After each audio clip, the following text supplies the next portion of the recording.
Hi again then guys, and welcome to episode 39 of SuperSports, the review series for, as the name suggests, Gran Turismo's vehicles which sit not necessarily quite as high as full-on supercars, but are definitely a step above your average sports car.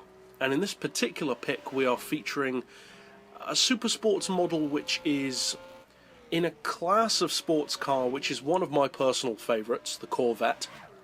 Specifically the 4th generation Corvette, which I would say more so in recent years has actually become probably my favourite generation of the Corvette, and I'm not exactly sure why. I just love the 4th generation overall. But this is a version which, even though I am a big fan of, I don't tend to use it as much as it really deserves to. But the main reason for that is because, as I've mentioned before on the channel, there are so many cars to use on Gran Turismo that you just can't use them all. That being said, this is a very good super sports car as far as I'm concerned. Now there are two 4th generation Corvettes featured on the game.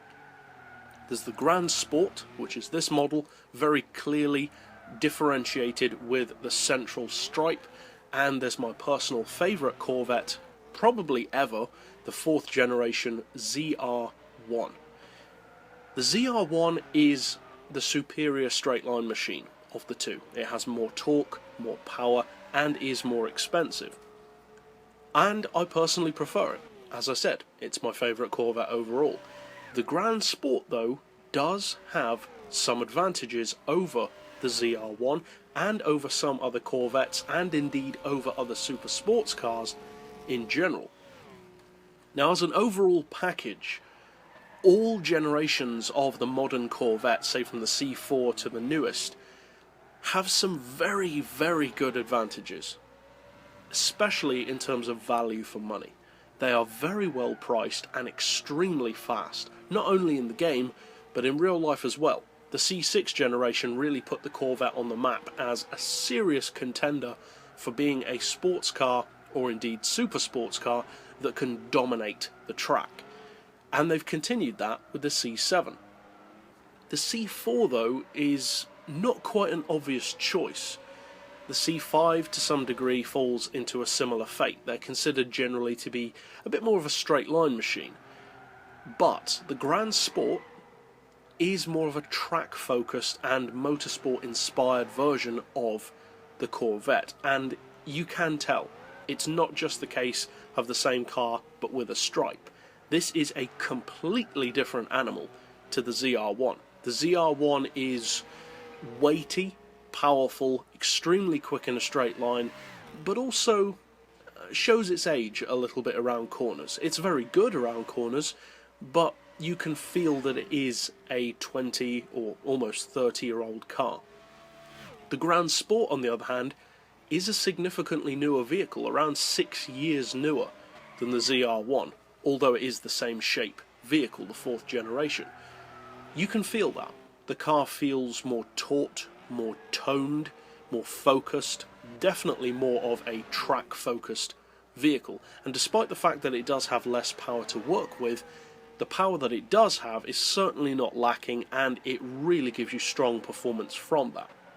Now the car has, as most Corvettes did in the older generations, say between the C4, to some degree the C6, and then it changed for the C6, a 5.7 litre V8 engine. Now you can supercharge that engine up to 728 horsepower.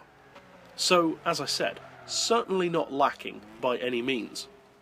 It also puts out 668 foot-pounds of torque. So again, more than enough. Now, if that was in a car which weighed, say, 13 or 1400 kilos, it would be good. But this car weighs less than that. It weighs 1231. That's only 1 kilo more than a WRC rally car. But in a vehicle with a supercharged 5.7 litre V8. It's pretty impressive. It's around 50 kilos lighter than the ZR1 for the same generation, which is also impressive. And the PP is reasonably high, 588. But if you actually think about how much power it has and how light it is, that's actually quite a good PP. It could quite easily be higher than that, and it's a good thing that it isn't. Not because it couldn't be competitive, far from it, but because having all that performance and spec at a lower PP level makes the car far more usable and gives it far more potential, say for career mode, but also for online events. Now, as far as horsepower per tonne, it puts out 591, which isn't quite as high as the ZR1, but the ZR1 does have significantly more power to work with, almost 100 horsepower more. As far as price though, this car is brilliant. It's almost half the price of the ZR1 of its same generation, and even the ZR1 is not an overly expensive car. The ZR1 costs just over 80 grand. This car costs just under 46 grand. That is remarkable value. Now, given that this car can do over 270 in a straight line, has incredible acceleration, the exact kind of acceleration that you'd expect from a Corvette, but also handling, which can seriously impress you, especially for a vehicle of its age, and it certainly doesn't look like a particularly technologically advanced car. It has a distinctly 80s look to it, very slab-like, angular with pop-up headlights. It looks like what it is, an old-school sports car. But the performance is incredible. It can actually beat some race cars. Not necessarily Le Mans prototypes, of course, but on the right track, under the right conditions, at the right PP level, it can certainly take on, say, GT3 machines and beat some of them. Not all, but some, for sure.